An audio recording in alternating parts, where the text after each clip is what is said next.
আসসালামু আলাইকুম প্রিয় বন্ধুগণ। মধ্যপ্রাচ্যের আকাশ এখন ঘন কালো মেঘে ঢাকা।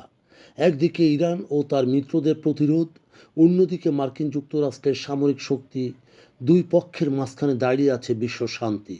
সম্প্রতি ইরানের পারমাণবিক কর্মসূচিকে কেন্দ্র করে মার্কিন সামরিক পদক্ষেপের যে গুঞ্জন শোনা যাচ্ছে, তা এই অঞ্চলে দীর্ঘদিনের অস্থিরতাকে এক চূড়ান্ত সংঘাতের কিনারে ঠেলে দিয়েছে। হুমকির মুখে সর্বাত্মক যুদ্ধ বা টোটাল ওয়ার। ইরাক ভিত্তিক সশস্ত্র গোষ্ঠী কাতাইব হিজবুল্লাহ সরাসরি হুঁশিয়ারি দিয়েছে যে ওয়াশিংটন যদি কোনো হঠকারী সিদ্ধান্ত নেয়, তবে তার পরিণতি হবে সর্বাত্মক যুদ্ধ। এটি কেবল একটি মৌখিক হুমকি নয়, বরং ইরান ঘনিষ্ঠ গোষ্ঠীগুলোর সম্মিলিত শক্তির এক বহিঃপ্রকাশ। লেবাননের হিজবুল্লাহ নেতারাও ইরানের স্থিতিস্থাপকতার প্রশংসা করে বুঝিয়ে দিয়েছেন, তেহরানের উপর যে কোনো আঘাত আসলে তারা হাত গুটিয়ে বসে থাকবে না।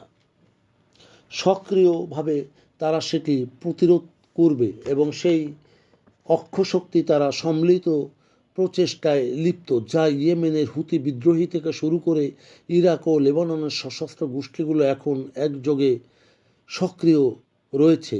তাদের মূল কৌশলটি স্পষ্ট: আঞ্চলিক সংহতি। তারা ওয়াশিংটনকে এই বার্তা দিচ্ছে যে ইরানের উপর হামলা মানে কেবল একটি দেশের উপর হামলা নয়, বরং পুরো অঞ্চলের মার্কিন স্বার্থ ও মিত্রদের উপর আগুনের বৃষ্টি। মার্কিন সামরিক অবস্থান ও কূটনীতির মারপ্যাচ।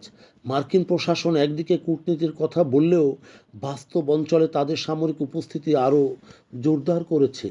বিশেষজ্ঞদের মতে এটি এক ধরনের জবরদস্তিমূলক কূটনীতি।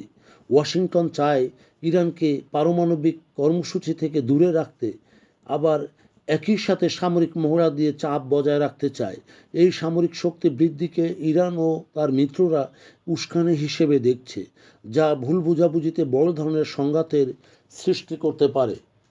এখন কূটনীতির জানালা ক্রমশ ছোট হয়ে আসছে, যা বৈশ্বিক শক্তিগুলো দ্রুত একটি স্থিতিশীল সমাধানে পৌঁছতে না পারে।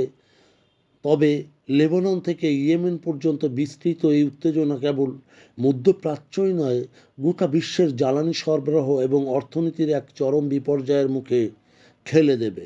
প্রিয় বন্ধুগণ, যদি আমাদের এই তথ্য গল্প আপনার ভালো লাগে, তাহলে লাইক এবং শেয়ার দিন। এবং আজ আমাদের সঙ্গে থাকার জন্যে ধন্যবাদ।